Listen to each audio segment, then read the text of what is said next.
you're a home buyer, somebody or a young person looking to buy a home, you need a bit of a reset. There is a possibility on the other side of this that inflation could actually be quite low. Welcome back to Real Estate Mindset. Today's video is going to be absolutely bonkers. Now, the data is in, and homeowners right now are trapped in their house by a phenomena called the rate lock-in effect, or rather the golden handcuff effect. And so today we're going to go over a very in-depth report from FHFA that's going to go into just how many homeowners are on the sideline right now, specifically as a result of the rate lock phenomena. Now, I'm not going to go into all of the details. The report will be linked in my description, but essentially for every 1% of interest rate change, people are 18% less likely to sell their house. So when we have interest rates go from 3% to 7%, Americans are now 72% less likely to sell their house. And the report is going to basically estimate that there's roughly 1.3 million households right now that would sell if rates were lower. And here's the thing, if we have that type of influx of inventory, say interest rates go down 200 to 300 basis points because of economic turmoil, because of a recession, inventory will absolutely flood the housing market. And obviously, guys, we know by now, if we have that much inventory hit the market at once, prices will absolutely collapse. We know that. We've been studying the laws of supply and demand for the last 2 years. We just need a little bit more inventory. In fact, we don't even need the 1.3 million. We need about 200,000. That's it. So keep your eyes on what's going on with that rate lock phenomena. And that's not even talking about STRs, the bans on Airbnbs, net sellers from institutional investors, divorces, death, all of the forced selling that's going on right now. It's not even counting that. It's just, again, there are people that are not selling just because they can't afford to. And you guys, do me a favor. Don't forget, please, if you like this video, shoot me a bonkers below. And obviously, if you have your hands to the pulse of the housing market, shoot some comments below and let us know what's going on in your housing market. And don't forget, you guys, let us know what metro. I get some incredible insights in the comment section, but sometimes people forget to put their metro. So we don't know if they're talking about Miami or Austin, two totally different housing markets. Either way, you guys, like the video and enjoy. Now, this is the name of the report that will be linked in my description. This came out March of this year. You can see March of 2024. This is the FHFA staff working papers. This is a report that goes into the lock-in effect of rising mortgage rates. And again, you guys, I'm going to have an article to review, but I want to summarize a few things, which is kind of why they're doing this. So everyone knows that the lock-in effects are having a negative impact on America. Let's read a couple of the negative impacts that they're referring to. No matter the reason for residential real estate lock-in, potential ramifications may include, number one, a restriction on labor mobility to its highest and best use, which reduces productivity and employee satisfaction and creates a dead weight loss to society. Number two, preventing a right sizing in that younger growing families stay in homes that become too small, with empty nesters while empty nesters remain in homes that are now too large. Number three, prevention of household formation and other family dynamics. Pretty scary stuff, you guys. I mean, this is really impacting America. Number four, a negative impact on housing affordability in that fewer listings mean lesser supply, which puts upward pressure on home prices. So far, you guys, it's fair to say that the high interest rates are preventing a housing market crash. Again, the high interest rates are at this point preventing a housing market crash. Very interesting. Moreover, a reduction in housing affordability is more likely felt by first-time homebuyers, minorities, and lower income borrowers. These factors may combine to result in reduced utility for borrowers and underscore the importance of understanding the extent to which borrowers are locked in. And again, you guys, you want to come back here. This is like a scientific workup. This has all kinds of data.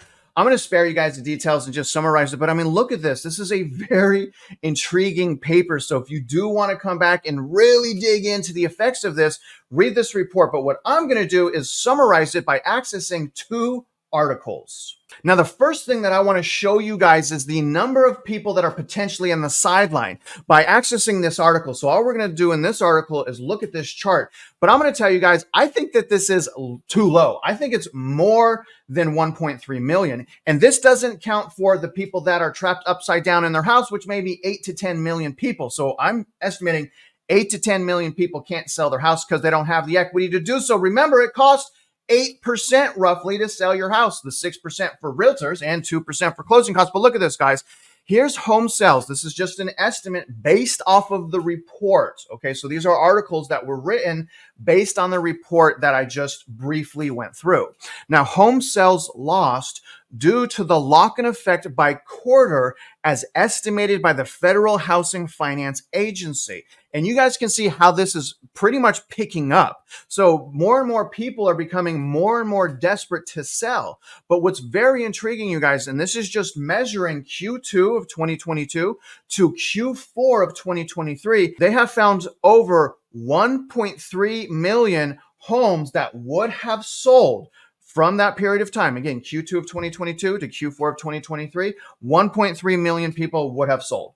And honestly, guys, what I'm specifically saying, it's probably more than that. But these are the people that are desperately waiting for rates to come down. And as soon as that happens, they are going to list their property. And 1.3 million, that's almost triple. It's not triple. I'm sorry. That's almost double. That's about double the active units that we have right now, which is roughly a little under 700,000. So that would give us triple the inventory. If we have triple the inventory, expect prices to start plummeting. This is also a pretty cool article from realtor.com that will be linked in my description if you guys want to come back here. But this is going to go over basically right here, guys, a story about Amanda and Drew. And basically what happened here, guys, is Amanda and Drew purchased a property back in 2021 in Portland, Oregon, and they got a rate of 3.5%. However, they have recently started having children and now want to purchase a property that their family will comfortably fit in. The problem here is they are locked out of the housing market and can no longer afford to buy a house. And they quote here, they say right here, it feels like a little bit of golden handcuffs. Now, the thing that is crazy, guys, is they thought that they had no choice but to buy. It was basically in their minds, it was buy now or forever hold your peace. And they go on to say, but I don't see a viable path forward from here. I feel stuck. And honestly, that's why we have so much buyer's remorse. If all these bulls want to say that the housing market is starting to normalize, well, renting being smarter than buying is also starting to normalize because of the toxicity and the lack of fundamentals in the housing market. But the thing here, guys, is despite them feeling trapped, despite them feeling like they have no hope, they're in actually a really good situation. I'm assuming they probably have $100,000 to $200,000 in equity. And so they could just sell the house and pocket the money, pocket $100,000 to $200,000. And then they can use that money as a down payment to buy a bigger house. And the payment will probably be close to the same.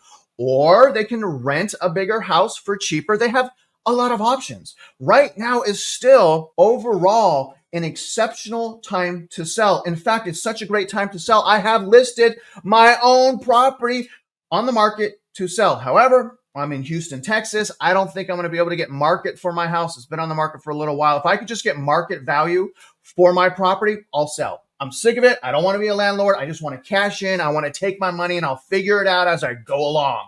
So again, to those people, to Amanda, to Drew, you guys are in a really good situation. If you are really stressed out about this, just sell the house, pocket that poor Amanda, right? Pocket the $200,000. I'm sure everyone that's watching this would enjoy an extra $200,000. Pocket that $200,000. And if it was me, I'm putting it in my T-bills and I'm chilling. I get $10,000 back per year on that investment. And I'm renting, I'm moving on with my life, and I'm enjoying my family with the $200,000 in my pocket, right? I mean, come on. I mean, what's worse, right? What's worse here? Think about it. Again, I've listed my property. I'm done. I want out. I want my money. I want to move on and I'll wait. Let's go back into the article. Now, this is going to go into some pretty cool data that they found from that report. Homeowners are 18.1% less likely to sell their properties for every additional point that their mortgage rates rise over the rate they locked in when they purchased their home, according to a recent report. So when we add that up, okay, so it's basically 18.1 times 4 because there's a 4% interest rate change, which means 72% less likely. You guys, 72% less likely to sell. That's exacerbating the housing market shortage, which is why I'm saying the crazy thing here, and no one has ever gone through anything like this. The high rates are preventing the housing market crash. The high rates are preventing that. And seriously, think about what I'm saying, you guys. Comment below. Okay, comment below. Let me know if you agree or not. Now, I will also say that rates aren't high enough. Rates need to be higher. The rates aren't high enough to compete with the deficit spending, which is right now, by the way, out of control. It's completely out of, the deficit spending is getting worse. It's worse than GFC right now. And the great economy that we have such a great economy, right? No, we don't. We have an economy that the government is propping up, and we see it in the numbers if you just want to look. But not everyone wants to look. It is what it is. Let's jump back in. Many folks purchased homes during the pandemic. Mortgage rates fell to a record 2.65%. So at one point, it was actually 5% higher. Think about that. That's like almost 90% less likely to sell. That's crazy. Rates have since risen to an average of 6.87%. But again, remember the peak was around 8%. We're in a somewhat unprecedented period of how far away people's fixed rates are compared to the fixed rates mortgages they could get today. So in other words, there's a massive gap. Okay, so at one hand, existing homeowners have a 3%, but new homeowners have over a 6%. That is a double up on interest rates. Right now, on average, people are about 3 points below what they could get in the market today. That's going to keep a lot of people from selling. So the average person is 54% less likely to sell right now. 54% less likely. It's very, very interesting. Now, this goes on. The authors of the paper estimate there would have been 1.33 million more home sales for the second quarter of 2022 through 2023, if not for the mortgage rate lock-in effect. You guys, 1.33 million more active units is a ton. Again, comment below. Let me know what you think. And when we look here, this is what it's talking about. I mean, look at how low rates got. And this is a 10-year look, and they shot up, you guys. This is actually a faster increase than the Volcker era when we look at the percentage point change, right? So from 3 to 6% is 100% change, right? So it doubled up, okay? This is amazing, you guys. I mean, this has never happened. And actually, I've been doing loans for over 20 years. Interest rates have never been this high in my entire career. In fact, if I go back and I max this out, I started about right when 2022 started. Interest rates for my entire career, you guys, or since about the year of 2002, have gone down the entire time. Look at this. In the last 2 decades, we have never gone through this increase in interest rates. And what that means is millennials don't know what's going to happen next. In fact, millennials have never experienced and never have known overpriced houses. They don't know what overpriced house is because they've never gone through anything like this before. They don't know what an overpriced house is, which is why the share of first-time home buyers is like historical right now. Because the first-time home buyers, they just want to buy, right? That's all they care about. They want to buy. They want to move on with their life. They want to start the American dream. But the people that are more experienced understand that value does go down in real estate, and you have to be careful. This article goes on. Almost all of the 50 million mortgages in the country are for fixed rate loans. Nearly 2/3 or 66% of those homeowners have a rate under 4%. That translates into about a $500 a month savings on their housing payment. So if I can get $200,000, but my mortgage payment only goes up $500, I mean, y'all see the thing here. I mean, I'm going to probably get that $200,000. I don't think these people are really that bad off once they really start looking at the money that they could make if they just sold, because that money in that equity may go away. This goes on. Even if we have a one, and I don't agree with this at all, but this is what this says, and this is realtor.com. Even if we have 1 or 2 percentage point decreases, which is 100 to 200 basis point decreases, there's still going to be this lock-in effect. It will be helped, but it won't go away with even moderate cuts in rates. And I'm going to tell you guys that's nonsense. 200 basis point decrease is a massive rate cut. We would be having rates in the 4% again. I mean, literally, if someone has a 3%, but they could buy a house at a 4%, they're going to go. 3% to 4% is not a lot. 200 basis point decrease, people are going to run. You guys run off the sidelines. Now, ironically, high rates are also boosting home prices. So prices are staying stable, ironically, because of the high rates, according to the paper. When rates go up, the authors argue fewer homes are listed for sale. The lack of housing inventory has resulted in home prices rising 5.7%. That's year over year. In other words, higher rates are a doubly bad for the bank accounts of buyers. And so again, that's why I'm saying if you're a buyer right now, you got to be super careful because there's never been a worse time to buy. Higher mortgage rates are locking homeowners into much more than just their properties. Okay. So it's a social thing. It's a mental thing. It has anxiety. People don't want to feel trapped. They want to feel loose. They want to travel. Many might be able to accept new jobs in different communities, make changes in their finances, or even adjust their insurance policies because they feel trapped in their home. So they're passing up on jobs. We spoke to two people whose divorce was complicated by not wanting to give up their existing mortgage rate. So think about that.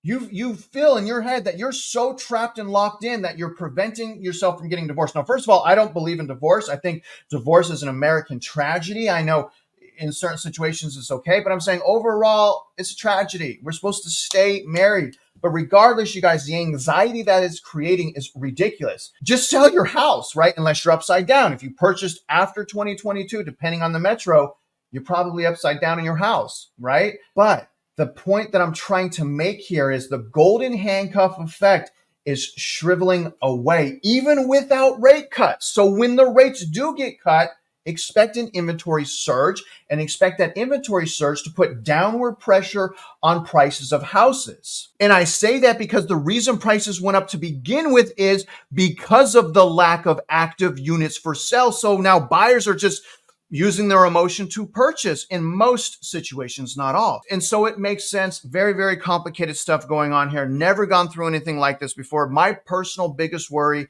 about the housing market is the deficit spending from the government. The bubble is just getting bigger. And because the bubble is getting bigger, the pop is going to be more widespread and deeper. At least that's how I see it. And so if you can wait and you can pause, at least wait to 2025. I was personally trying to wait for a recession. The deficit spending is preventing the recession. So I have no choice but to wait. But the thing is, it's okay. It's okay to wait. What do I have to show for renting? I've been renting for the last 2 years. What do I have to show? Well, I've saved an extra $40,000. So that makes me feel good. And I have an ability to save an extra $1,500 per month. So that's what I have to show for renting. My question is what do you have to show for renting? Now, other than that, I hope you guys got some new value, insights, and perspective. And if you're out there investing in real estate, you guys already know I wish you luck and I hope you win.